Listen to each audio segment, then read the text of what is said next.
I'm Dave Abrams. And I'm Kristin Lagana. Welcome to Arundel County Week in Review. In this week's episode, we'll tell you about what the best thing is that you can do with plastic bags, and we'll take a preview at the Linthicum Community Fair. But first, making headlines this week. We have big news for you folks who live in Annapolis. Yes, there was a primary election that set up a big contest between Mayor Mike Pantelides and Gavin Buckley. But there's more. Ooh, there's more? There's more. Oh. The county and city are partnering up once again to reduce traffic gridlock on Forest Drive. County Executive Steve Shue said the two jurisdictions will work together on land use and planning heading into the general development plan this year. Now, the county already controls traffic signals and monitors traffic with a fancy computer called the Cinco traffic model. Ooh, like uno, dos, tres, cinco? Cinco, sort of. No, S-Y-N-C-H. Okay. It's fancy. Yeah, Right, it's fancy. That's all you need to know. Yes. The city is currently working on a corridor study to find relief as development continues, and they even have drones, Dave. Drones? Yeah, drones. What are they going to do with the drones? They're going to deliver Amazon packages while you're in your car. Right. No. From their headquarters in Severna Park. Right, exactly. Yeah, that would be nice. That would be nice. The drones will be used to cut the time to investigate accidents and cut the time dramatically to get traffic moving down from 2 hours. Ooh. These planning documents will be going on simultaneously with the county working on the general development plan and the city working on the Forest Drive sector plan. Got that, Dave? I mean, drones. Wow. That's all you need to know. You know, sometimes we break it down and we talk about planning and zoning on this show. Yeah. Because you know what? Drones. We love planning and zoning. I think we're a drone now. R5, you know. Seem to be do you prefer the R2 or the OS? R2D2? Yeah. I like the OS because it's green space, it's open space. The R2, did I say R2? R2. R2 is 2 units per acre. Oh. Yeah. See? You know a lot about this more than I thought. I know all of the zoning designations because I am nerdy, and that's okay. Nice. I'm okay with that. I'm okay with it too. Well, speaking of gridlock and the general development plan, Kristin, the time is coming for you to step up and participate in the planning process. Me? Yes, everyone. Everyone. I think we have a theme going on here. Planning? Planning. Well, on Monday, September 25th, planning officials, including the new planning and zoning officer, Phil Hager, will start their listening tour at North County High School in Glen Burnie. The event runs from 6 p.m. to 8 p.m. You can find out everything you need to know on our website, aacounty.org/plan2040. What do you think you'll be doing in 2040, Kristin? 2040. 2040. That's 23 years. I will have a home in Tahiti. Oh. And making That's lovely. cocktails on the beach. Excellent. What about you? And living off your royalties from Week in Review. Living off my royalties from Week in Review and all the great hits I wrote. I will be flying around in my own personal drone that I can get inside of. Dave's drone. Bringing it back. Dave's drone. Dave's drone. Party on. Excellent. We spend too much time together. Oh my gosh. We need coffee or something. We do need coffee. We all love to learn about history, especially if you're Dave. And Arundel TV has an exciting event coming up to do just that. This is the 100th anniversary of Fort Meade. Woohoo! And we are producing a documentary that covers all of the highlights of this important Army post. The documentary will cover 2 world wars, a former president who spent time there, and even celebrities. I love celebrities. Don't we all? Happy birthday to Mr. you. President. Happy birthday for me. Fort Meade was home to the first women enlisted in the Army, called the Hello Girls, because they ran switchboards on the Western Front in World War I. Why did we need switchboard operators in France? Why? Take a look at this clip of Fort Meade Museum docent Barbara Taylor. The French had operators, and the French women were a bit snooty, and when an American officer couldn't speak perfect French, je coupe, I cut you off. So that's how they got that nickname, the Hello Girls, because when an officer got through and he heard an American voice, he kept going, hello? And it's like, oh, a hello girl. That's how they got the name. They were so excited to have an American voice on the other end. You won't want to miss this special premiere. You can register via Eventbrite now. The screening event will be on Veterans Day, November 10th at Maryland Live's Center Stage. Seating is limited, so reserve your spot now. The program begins at 6 p.m. Wow, Maryland Live. How about that? quite a venue. I hear some bands are trying to get that venue. That's so a pretty nice venue. you should just call me and, Maybe we need some entertainment for that night, don't you think? Not Speaking of celebrities. That's not a bad idea. Can you do some patriotic stuff? Some Sure. Yankee Doodle Dandy? Little Springsteen.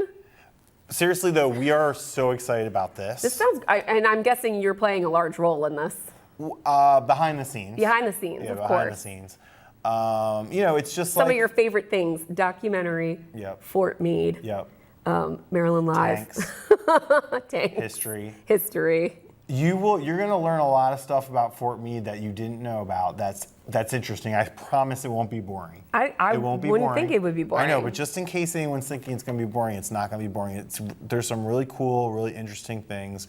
And you may remember we did a documentary about Anne Arundel, the person, Anne which was Arundel, great.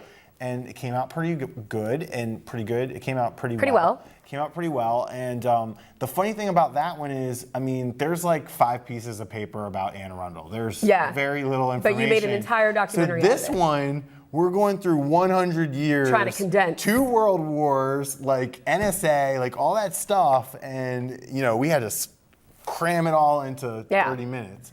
So shout out to Cisco Davis. Shout out Cisco. He has his work You're cut a out wizard. for him. He's in post-production right now. He's working hard on it. And on the 11th hour of the 11th day of the 11th month, it will be ready to go. Actually, it'll be the 10th day. They say 11/11, make a wish. Right. The 11th day is a Saturday. So we're going to have it done on Friday. Sweet. I'm excited to hear more about the Hello Girls. I'm excited. It's going to be awesome. Yeah. I'm fingers crossed. I think it's going to be really good. Well, we're going to take a quick break, and when we return, we will talk to Rich Bowen about some changes in the recycling program. Take a look at our community calendar for events happening around town, and we'll be right back.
Don't wait.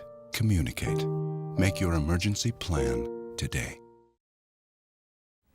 Well, welcome back. Joining us in the studio this week, we have Rich Bowen, Program Manager for the county's Recycling and Waste Reduction Division. Welcome back to the studio, Rich. Thanks, Our returning champion. Returning champion. Yes. Happy to be here.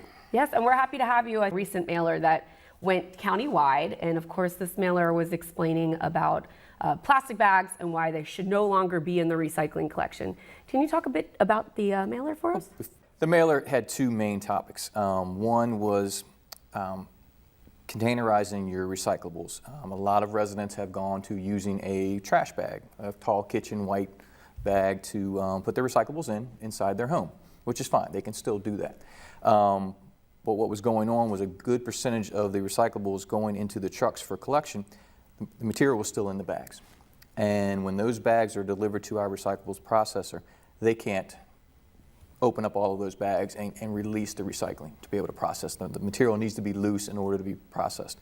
And they receive, from us alone, almost 400 tons a day of recyclables. So you can imagine that going through, they can't keep up with it. They can't rip open How bags. many tons? Almost 400 tons a day. 400 tons. Almost 400 tons a day. So what So inevitably what, happens... 400 tons, they can't open every bag for us? No, they can't. It's Okay. impossible.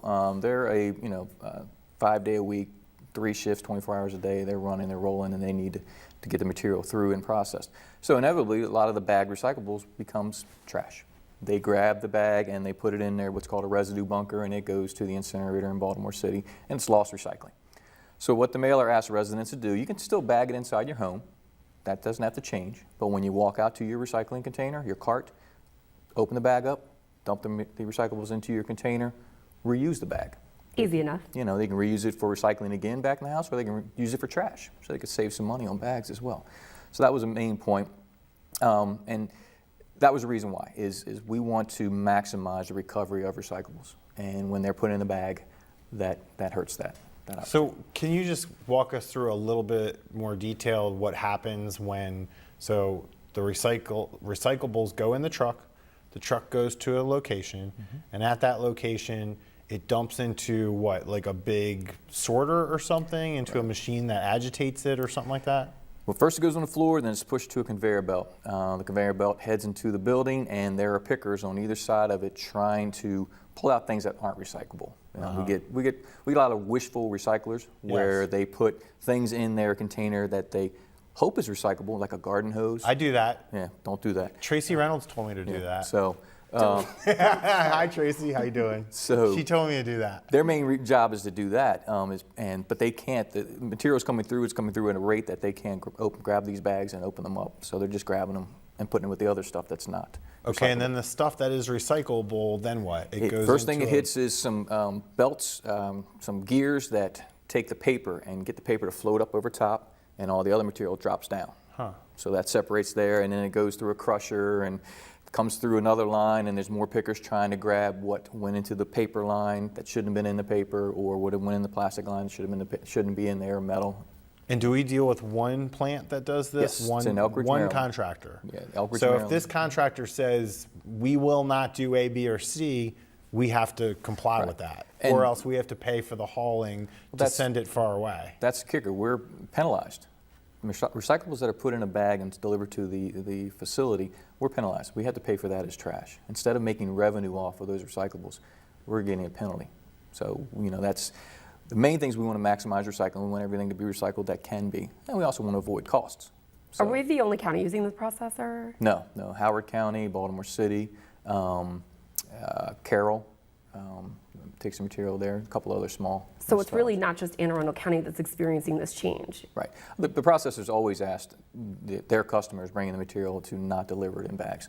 And what's happened over the years, more and more people are going to bagging and recycling and putting in the cart. I don't get why they're doing that, Rich. I think it's just, I don't understand why are you doing that. I think it's just a simple in-the-home thing. They've got a bag in the home, in the kitchen, and when they pull it out when it's full, they tie it. They're just used to doing the garbage that way, so they do it. Because in mine, you know, to give away some personal household hygiene tips, I don't use a bag. And yeah, my bin inside my house gets a little yucky sometimes. And you clean it? And I clean it. Imagine that. But I don't want to do the work of putting the bag in and then take. I wouldn't want to do all that. I'm perfectly happy just throwing my recycling into this bin and dumping it into my outside bin. That's what I do. I don't understand why you would add a step and put the bag in there. If you're really, really super clean person and you don't want drops of anything coming out, like, okay, I kind of get that. But like Rich said, just take it in the bag and dump the bag out. You can still use a bag inside the house.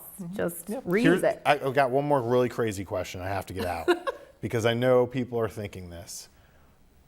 When are we going to be able to recycle the trash bags? Why can't we recycle the trash bags? Well, I think that's what you... Well, the other part of the mailer had to do with plastic. See, that was a segue. Right, had to do with plastic film. And plastic film are like your grocery bags. So the grocery bags, you know, you go to the Wawa, the Giant, whatever, and they give you a plastic bag.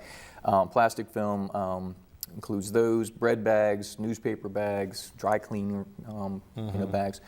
Those used to be accepted in our program. We would ask residents to take a bunch of them, put them into one, tie it, and put it in with your recycling. Oh, we told them to put it in a bag. Put a bunch of bags into one bag. And that started back in 2008. Oh, mistake. Yeah, that started back in 2008. When there was a market for it. Over 2 years ago, more like 3, the market went away for that material. We didn't at that time tell residents stop putting it in. We were hoping that the market may come back, the processor would figure out how to recycle these items. But we started at that time encouraging residents to take the plastic film to their local grocery store. Most of the grocery stores have a take-back bin as soon as you walk in the front door.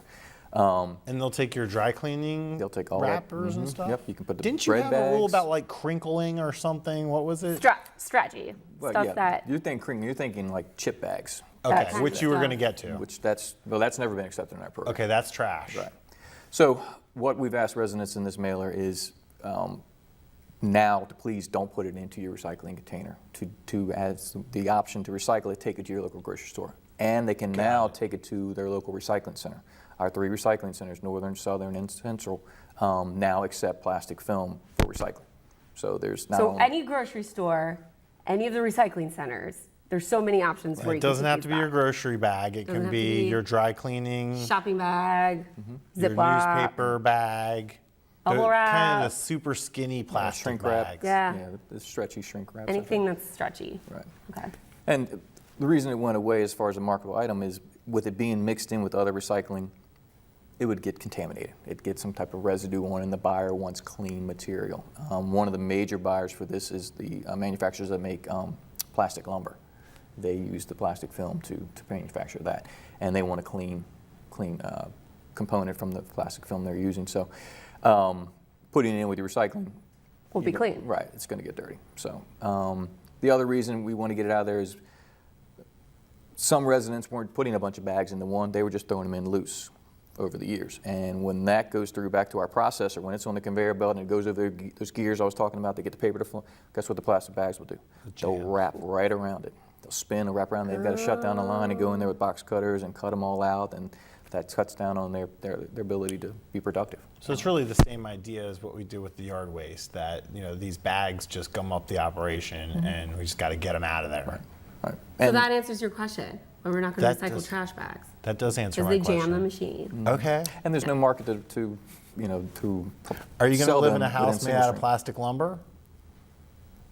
Am I? Are Yeah. you talking to me? Yeah. Yeah, why not? Yeah, I think you would do that. Yeah. I think there's a lot of, they use it for decking too, right? So They have that in South County? a lot of decking. Sure. Plastic Yeah. lumber? Yeah. Get some in my house. Not to digress or anything. Well, on the flip side, and you mentioned this during the first question, the really nice thing about this mailer, and I think it has been getting a lot of good feedback, is that not only does it cover this topic, but it goes into pretty clear information about what should go in your trash and where to take things that really shouldn't even either go at the curb or you might need to call for a pickup. So kind of just, breaks everything down, what you need to do with this item.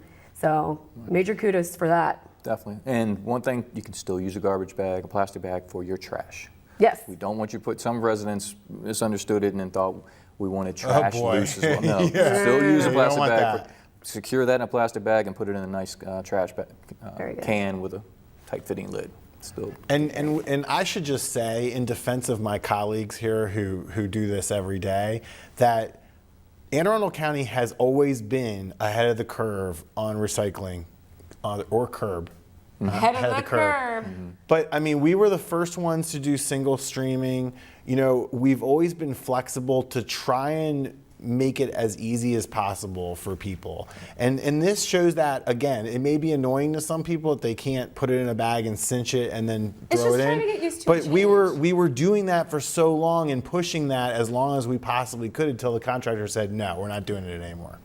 Well, So it sounds like it's an industry that has changes. So in order to comply with those changes and get material accepted and not be in conflict with a contract, sometimes we need to make necessary changes. and save the planet, right? We want to save the planet And we still want folks to recycle. and have plastic lumber houses. Easy change, very good. So yeah, no more recycling in plastic bags, save them for your trash. If you do have plastic bags, shopping bags, grocery bags, newspaper bags, wrap, you can take it back to your local grocery store, you can take it to a recycling center, and even some of the larger retailers. I know that like Target has those take back bins as well. And don't forget to put your tree limbs and your clippings in the paper bags. Very good, because it's almost fall season. Leaf season's We're gonna have a coming. lot of leaves Paper coming. bags. Put them in paper bags or a container. But all of our viewers know that already. we do. Now you're super experts. Well, Rich, thank you so much for taking the time to come out here. Anytime you've got another change, you're welcome. Or if you guys want to come in and talk more about the recycling program, we'd love to hear more about it. So thank you. Will do. Thanks. We'll be right back with more Week in Review right after this. Don't go anywhere. So we were walking to school. I started thinking about lunch. Mom packed me turkey and cheese. She's I really want smart. cheese pizza. We have Sometimes this her video mind game. wanders. We should have a sleepover. I remember saying, Laura? I think I heard Mom say something. The sign says don't walk. Sometimes it's so overwhelming. I really hope she doesn't I have really another hope I bad don't day have at another school bad day at today. school today. When you can see learning and attention issues from their side, you can be on their side. Go to understood.org, a free online resource with support and tools to help your child thrive. Welcome back.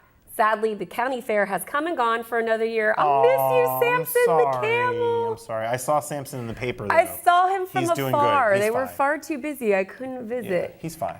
But even though the county fair is gone, luckily the Linthicum Community Fair is coming up soon. Pat Daly has more. Pat? Thanks, guys. The Linthicum Community Fair is one of the most popular events in Anne Arundel County. And here to tell me more about it is the fair's chair, Sandy Hartzell. Sandy, thanks for joining us today. We can review. My first question would be, tell us a little bit about the fair, when it started and how it evolved. Well, this is the 28th annual fair, so you can see we've been at it for a number of years.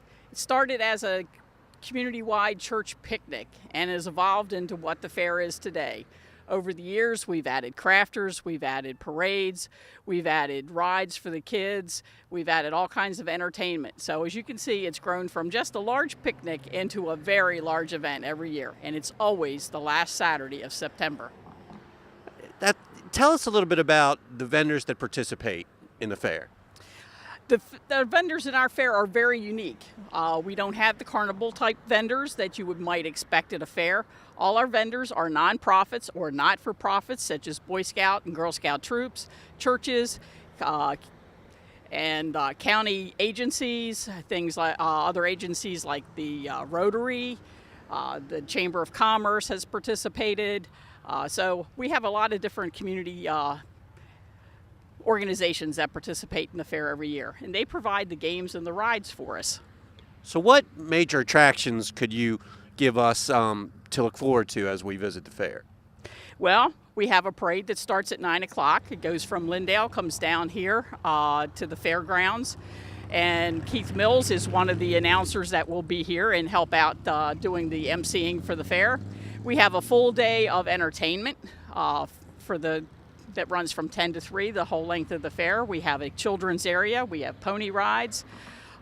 We have lots of rides for the kids, both inflatables, the rock wall, a dunk tank with celebrity dunkies. Usually some school principals will participate, and that generates long lines.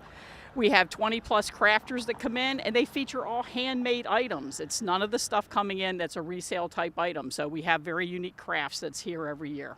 Great. Well, I know, Dave, I will not be participating in the dunking booth. I'm just letting you know now. I know it's on your mind. You need to just erase it with your pencil. Sandy, last question. How can we learn more about the fair? Well, there is a Facebook page up. Unfortunately, so look up Linthicum Community Fair on Facebook. You can find out about there. You can read about it in the Maryland Gazette. I know we've had articles there. We're posted on the Linthicum Shipley Improvement Association Facebook and website. So there's lots of different ways you can learn about the fair. Okay. Any telephone number or anything like that they could call? You can actually call me if you need more information, and you can reach me at 410-456-3019. All right. Well, thanks, Sandy. Thanks so much. Always good to visit Linthicum. Thanks very much. Back to you guys. Thanks, Pat. Now be sure to get out there and enjoy the fun in Linthicum. Speaking of history, Dave, do you know where Linthicum gets its name? You know, I'm glad you asked me that, Kristin. Yeah. Because I happen to be researching history of Anne Arundel County and Fort Meade. And guess what? What? Fort Meade. I don't want to give too much of this away because Okay. there's good stuff, and I'm trying to behave and control myself Yeah, and not not talk put about this everything- thing and yes. do the whole thing before the premiere. But the short answer is that Linthicum is named after John Charles Linthicum, who went by Jake, and he was a congressman in the early 1900s. Really? Yes, and he's famous for two things. One is he proposed like the First Amendment iteration of making the Star-Spangled Banner the national anthem. Good one. And he also, here's one you're gonna like, he sponsored an amendment that failed but later became reversing prohibition. Okay, I was going to say, wait a minute. I know you wouldn't like that. Reversing, though, all about it. And speaking of prohibition, I went to New York this weekend. Speaking of prohibition. Excellent. Did you have a good time? It was so, I never have a bad time in New York. I know, It is who really does? always so fun. I usually go around Christmas time so I can catch all the decorations. And that's cool. Like it's always cold when I go there. And this was the first time I think in a really long time that the weather was nice. And Catch any shows? I won the lottery and I went to see Hamilton. You did not. Oh my God. I bet it was Kristin. amazing. Congratulations. Kristin, you know, I am not a Broadway person. I'm not well versed in it. I'm not, you know, when I heard about it, I was like, oh, Hamilton, okay, cool. But, you know, we won this lottery. We walk in there, front row center. They treat you like celebrities. I am obsessed with it. Yep. I can't stop. Of course you are. It's about history. It's got hip hop to it. It's a no-brainer that you like. It was so incredible. I don't even know what to say. Fantastic. And because I'm obsessed with it, I think all the time about, you know, how is this such a phenomenon? Like in this world of technology where everything is online, you can't watch, there's no way you're going to see Hamilton unless you go see Hamilton. You have to go see That's Hamilton. it. It's an And how many experience. people actually get to sit in that theater? I mean, it's not, I know they do it like what, twice a day, every single day for years. You're very but lucky. It's still, hard to like, get tickets. I mean, man, what a once in a lifetime. That's awesome. Once in a lifetime. I'm jealous. Congratulations. Well, we'll try and get you tickets Yes. next time. That wraps up this week's edition of Week in Review. You can watch this episode and archive episodes online anytime on Facebook or YouTube by simply searching for Arundel TV. Please tune again next week for more highlights and news from around the county, and we'll update you on whether Kristin gets to see Hamilton. We'll see you next time. Sing a little something from Hamilton. Da da da da da da da da da da da da da da da.